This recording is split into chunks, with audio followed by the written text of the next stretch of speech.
Hey everybody. Today we're differentiating inverse trig functions, particularly arcsine and arctangent. Let's get the formula for the derivative of the arctangent function. We'll start with the definition of arctangent. Y equals tan inverse of x just means x equals tangent of y, with y between negative pi over 2 and pi over 2. The right-hand side there is something that we can differentiate fairly quickly using implicit differentiation. We'll differentiate both sides with respect to x. On the left-hand side, we get 1, and on the right-hand side, using the chain rule, we get secant squared of y dy dx.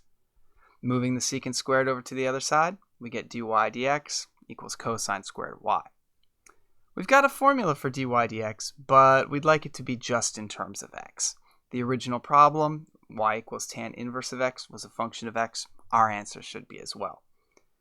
So in order to get the y's out and the x's in, we're going to want to use that definition x equals tangent of y.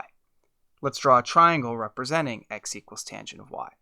Y is the angle, and the opposite over the adjacent is x and 1. Opposite x, adjacent 1. So the hypotenuse of this triangle has to be the square root of 1 plus x squared, and the cosine of y has to be 1 over the square root of 1 plus x squared. Plugging back into my formula for dy dx as cosine squared of y, we get that the derivative of tan inverse of x is 1 over 1 plus x squared.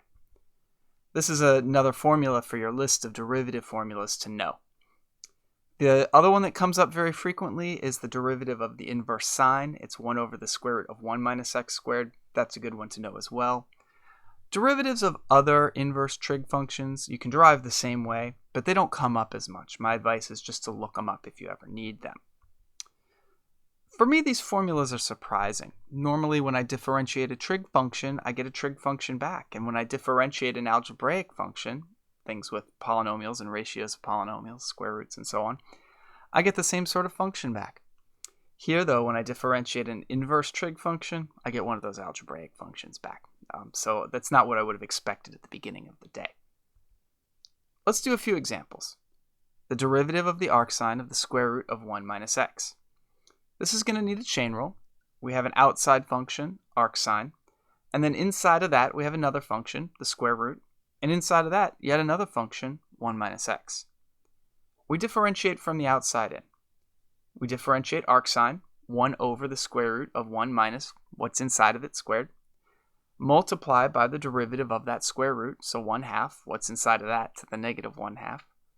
And finally, multiply by the derivative of 1 minus x. That's where that factor of negative 1 comes from.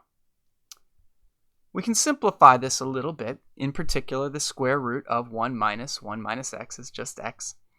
And I've taken that negative 1/2 power and written it in a denominator and with a square root.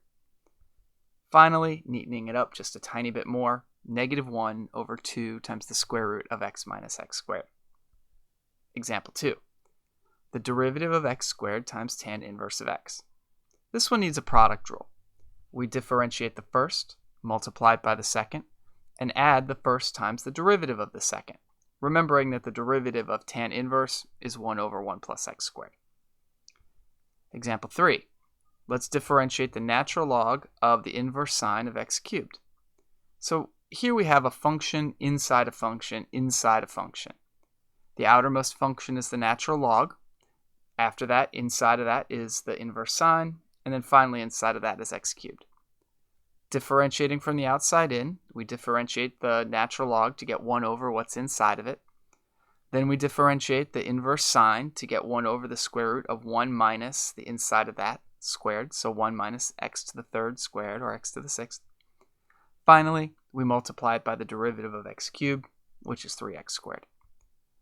Neatening that up just a tiny bit, we get 3x squared over the sine inverse of x cubed times the square root of 1 minus x to the sixth.